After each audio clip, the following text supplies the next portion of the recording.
अभी फोन करे के मतलब पैसा न, रउआ के चेतावनी देवे के बाद। चेतावनी? कैसे चेतावनी?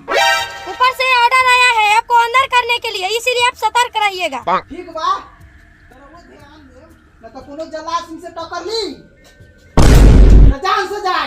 ठीक बा, रखू प्रणाम करके।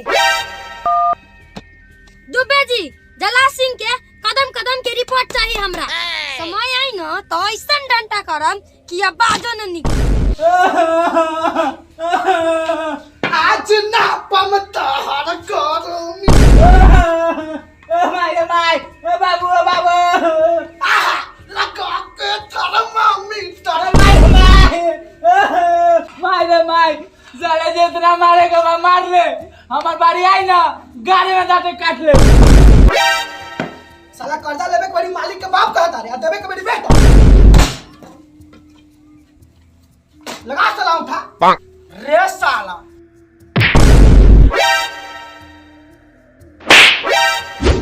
भैया जी, इस साला हमरा बरियानी दिखावता, लगाता हमरा बस के नहीं खे, अब रउआ कुछ करे के पड़ी। रे साला खा के बेरी न बोलता रे कि भैया जी रउए खा जाए, हमरा तीत लागता।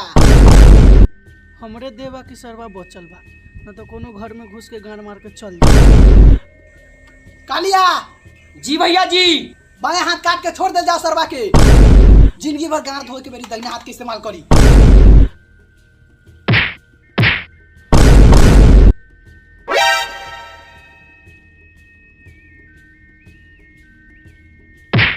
मालिक हम रउआ आगे हाथ जोड़ता नहीं, गार मार लू लेकिन हाथ ना काट।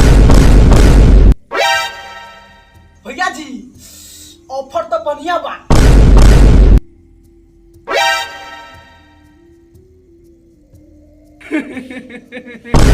भैया जी सरवा तो मुँहता था।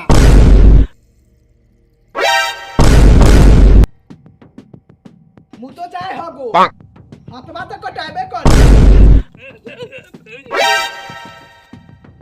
कालिया बंद कर सरवा के घर में, बाद में देख ले।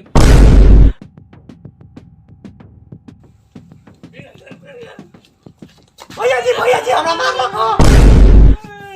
छिनारपुर गांव के कोनो छेछरा में इतना हिम्मत नहीं खे जे जल्ला सिंह के आदमी पर हाथ उठावे। भैया जी चली के मर्डर करे के बा, तारा बाप के मर्डर करिए।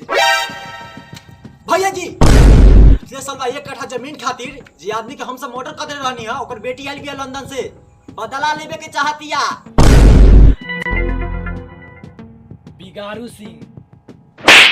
भैया जी ओ दिन ना मिलल है, रउआ हुकुम करू खुद के दादी बहा दे। हीरोगिरी ना चली, ओकरो आदमी से कम दोगला नहीं खे। अकेले जाइबा ना तो सीधे टांग धारी और सीना फाड़। अब जे करे के बा वो हम खुद करब। कालिया ए कालिया गेल भी अपना मौगी के बल प्रेशर झाल।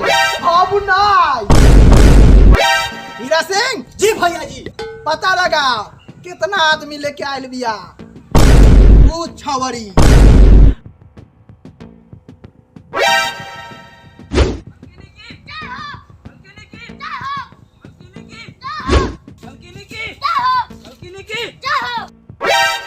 मार के अले है तो जिंदा रहबे, न तो जान से जेबे। कहे से कि हमरा हारल मंजूर नहीं। मलकिनी की जय हो, मलकिनी की जय हो, मलकिनी की जय हो। का मलकिनी रउओ मजाके करेनी, हमरो देह में हमरा बापे के खून बा, जला सिंह के मूत न। ओकरा आदमी के एहन मार मारनी है कि पैखाना के रास्ता जाम बा। खाई त खाई लेकिन हगाई न।